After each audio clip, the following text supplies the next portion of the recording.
আকাশে ছোঁয়ার গল্প সাজায় শূন্যে ওড়ার ছন্দে মেতে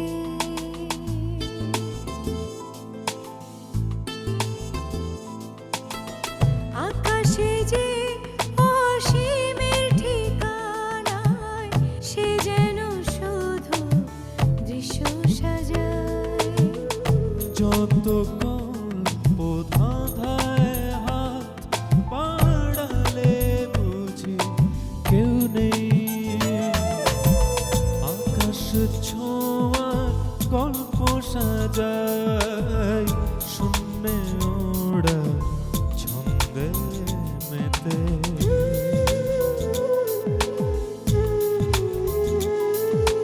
ধাওন্ত তোমার গতি ছুটে চলে অবিচল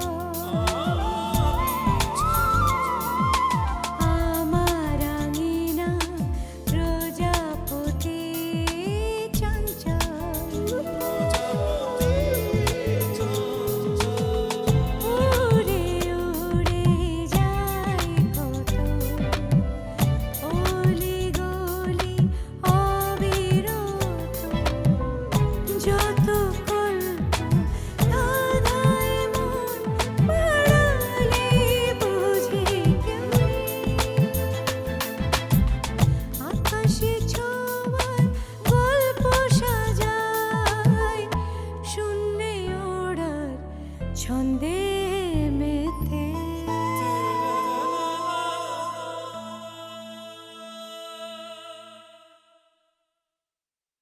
তোমার মেয়ে যখন তোমার সামনে স্বীকার করেছে তখন আমার কিছু বলার নেই। তোর ঠাম্মা তেরে আসবে, তোর মা আমাদের যাতা বলে বের করে দিবে, তাও আমরা তোর সাথে খেলবো? কখনোই না। তুই যা এখান থেকে। কিন্তু ভদ্রমহিলা যে বললো জজ ব্যারিস্টার বানাতে, চট করে বিয়ে না দিতে, তুমি কি তার সব কথা শুনবে? তা কেন হবে মা? ভদ্রমহিলা তো একটু বেশি কথা বলে, শুধু মুখে বলে না, চোখেও বলে। একটু বোকাও আছে মনে হয়। কি আর বলবো অমর, ওর মা ওই যে খারাপ মেয়েটা সকাল সকাল আমার বাসায় এসে আগে অনেক না ললিতার গর্ব হয়েছে, আর সকল দোষ চাপাচ্ছে আমার শ্যামলের উপর।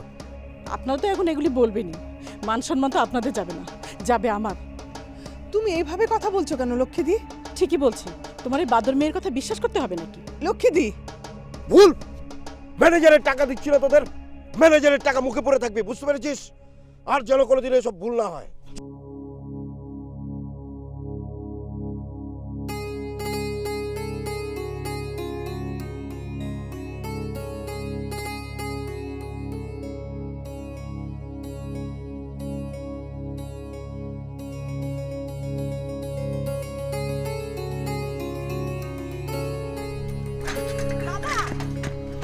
আজকে বললাম না লাস্ট পিরিয়ড হবে না, তুমি তাড়াতাড়ি আসবে। অনেক ঝামেলা আছি মা, চল তাড়াতাড়ি চল, এখন অনেক কাজ বাকি আছে।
কি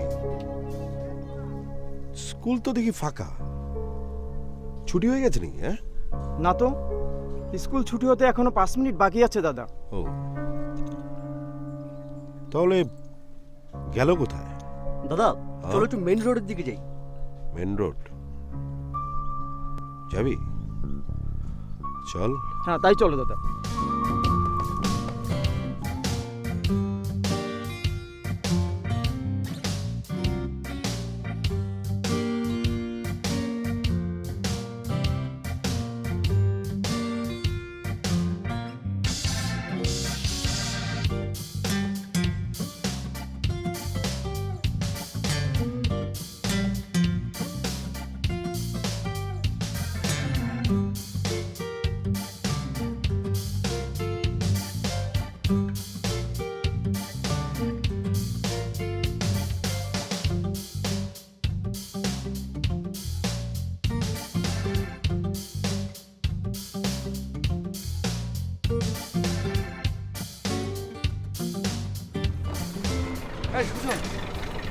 কেমন আছিস? আছি রে। তুই কেবল এলি শহর থেকে? হ্যাঁ, একটা সুসংবাদ রয়েছে। কি রে? আমি শহরে একটা চাকরি পেয়েছি নতুন। তাই? আচ্ছা শোন, সুসংবাদের সাথে খুব খারাপ একটা খবর আছে। কি? ললিতা। কি ললিতার কি হয়েছে? ললিতা কাল রাতে বিষ খেয়েছে। আমি সেখানেই যাচ্ছি। কি বলিস? হ্যাঁ। ও কোথায় এখন? হাসপাতালে, আমি ওখানেই যাচ্ছি, তাড়াতাড়ি আয়। হ্যাঁ চল হ্যাঁ চল।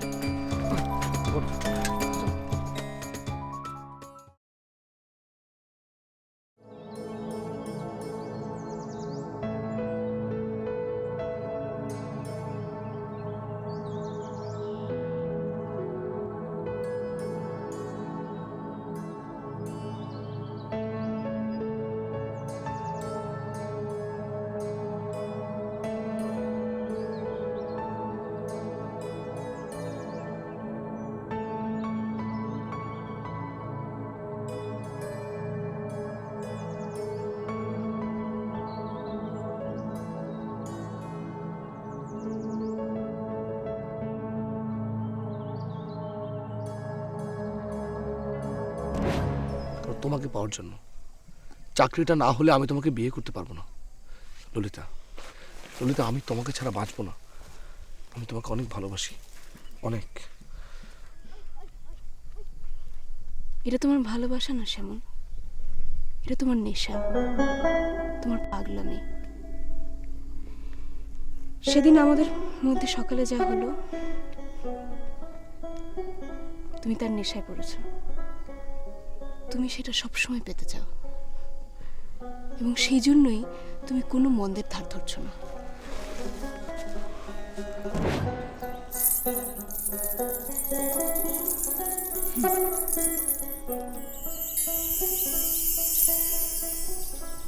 কি হলো?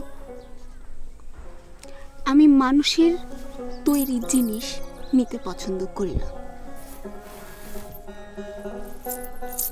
আচ্ছা, কিন্তু আমি যে জিনিস তৈরি করতে পারি সেই জিনিস তো রাতের মধ্যে শুকিয়ে যায়। কি করে দেব? তো শুকিয়ে যাক, তুমি তৈরি করে দাও। তুমি যাই আমাকে তৈরি করে দেবে, সেটাই হবে আমার জন্য অনেক বড় উপহার।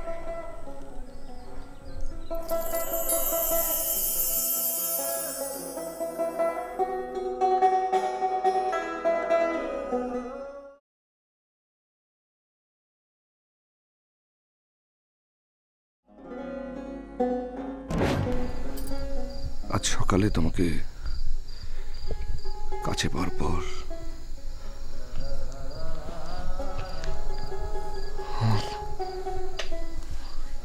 আমার সব কিছু কেমন যেন এলোমেলো হয়ে গেছে। আমি সারাটা জীবন এভাবে তোমাকে কাছে চাই। আমি তোমাকে ছাড়া বাঁচবো না ললিতা। আমি সারাটা জীবন তোমাকে এভাবে কাছে চাই।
এখানে কি করছিস?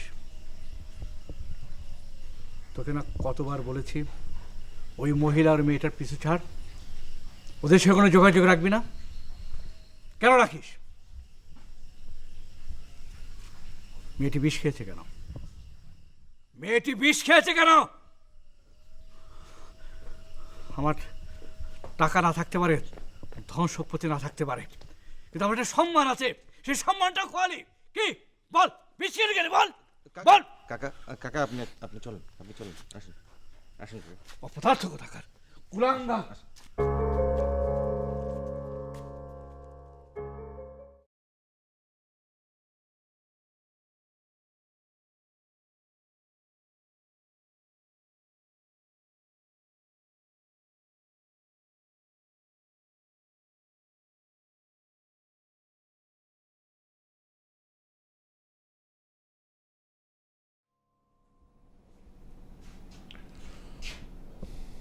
মনে হয় বাঁচবে না। বলো কি? ডাক্তার কি বললো? কি আর বলবে, সারা রাত ধরে বিষ বের করলো। পরিস্থিতি এমন দাঁড়িয়েছে যে নিশ্চিত করে কিছু বলাও যাচ্ছে না। দূর, গ্যাঞ্জাম ভালো লাগে না। আসলামটারও কোনো খোঁজ পাওয়া যাচ্ছে না। এই বাগানে কি যে হলো। টিটু মিটু কোথায়? বুধুয়া স্কুলে নিয়ে গেল। কয়েকদিন আগে বুধুয়ার মেয়ে, আর এখন ললিতা। এরপর যে কি হয়।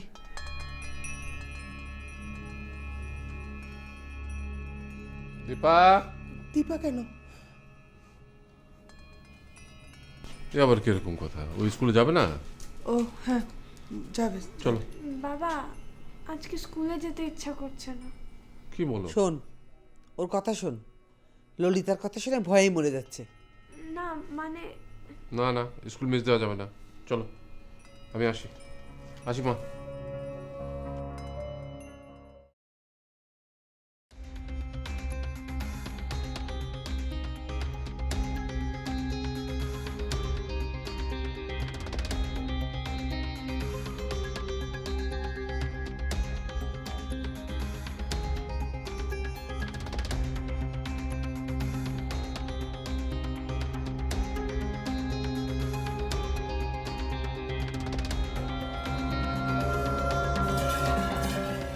রে, তোদের যে কিছু নতুন ছেলেপেলে জোগাড় করতে বলেছিলাম, করেছিস? দাদা বলেছি, তবে ওরা একটু টাকা পয়সা বেশি চাচ্ছে। আরে টাকা পয়সা বেশি চাচ্ছে, দিব, সমস্যা নেই। দরকার হলে নেশা বানিয়ে দিব। দাদা, হ্যাঁ দাদা বৌদি। বৌদি সঙ্গে তো বাবা, আগে বলবি নে।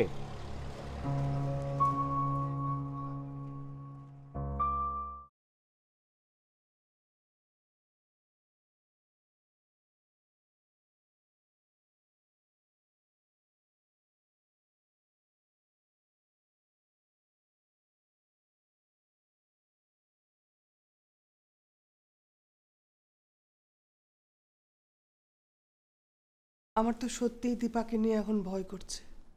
আমারও। একটার পর একটা এভাবে মেয়েরা মরে যাচ্ছে। উঠতি বয়সের মেয়েরা ভুল করে প্রেম করছে। ভগবান ক্ষমা করে ওদের।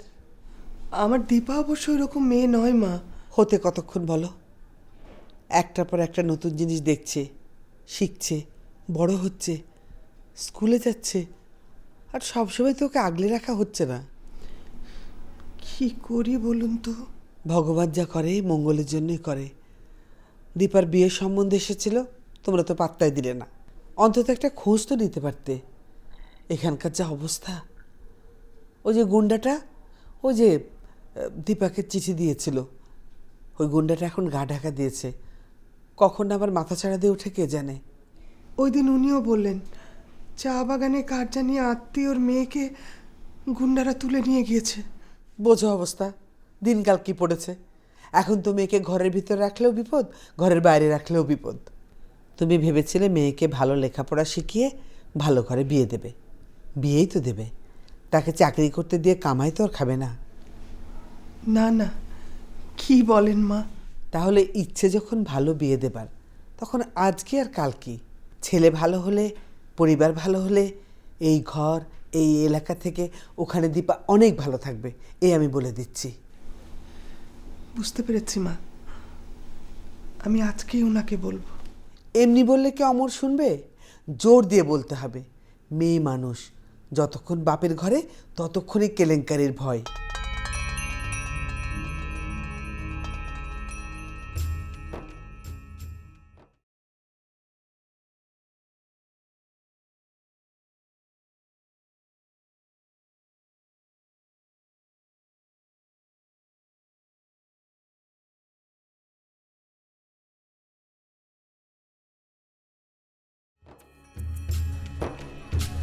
আইসন,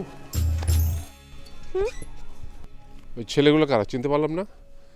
আমাকে যে নমস্কার করলো, এর আগে নতুন? বাবা, ওই ছেলেদের মধ্যে ওই ছেলেটাও ছিল। কোন ছেলেটা? ওই যে পিছু যেত, চিঠি লিখতো, উত্তম কুমার। কি? ও এখন এখানে আসে? এই কয়েকদিন আসতো না, কাল থেকে আবার দেখছি। ওদের মধ্যে কোন ছেলেটা? ওই যে চশমা পরা ছেলেটা। চশমা? এর মধ্যে তোকে কিছু বলেছে? না, আমি তো এর মধ্যে স্কুল থেকেই বের হইনি, সুযোগ পাইনি। ঠিক আছে, কিছু না বললে কোনো সমস্যা নাই, কিন্তু তোকে যদি কিছু বলে সঙ্গে সঙ্গে আমাকে জানিয়ে দিবি। আর স্কুলের ভিতর থেকে একদম বেরোবি না। তবে এইসব পাতি গুন্ডা স্কুলে আসতে সাহস পাবে না। আমি চলে যাই, স্কুল শেষ হলে আমি এসে এবার নিয়ে যাবো।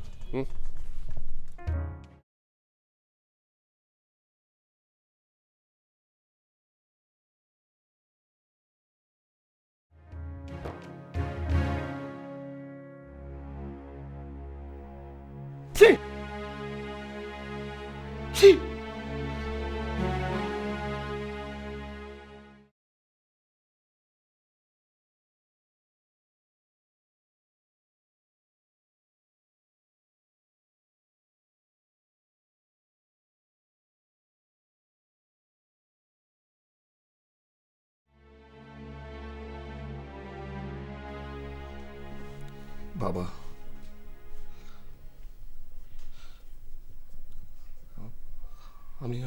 আমি এখন কি করব? চুপ থাকবি।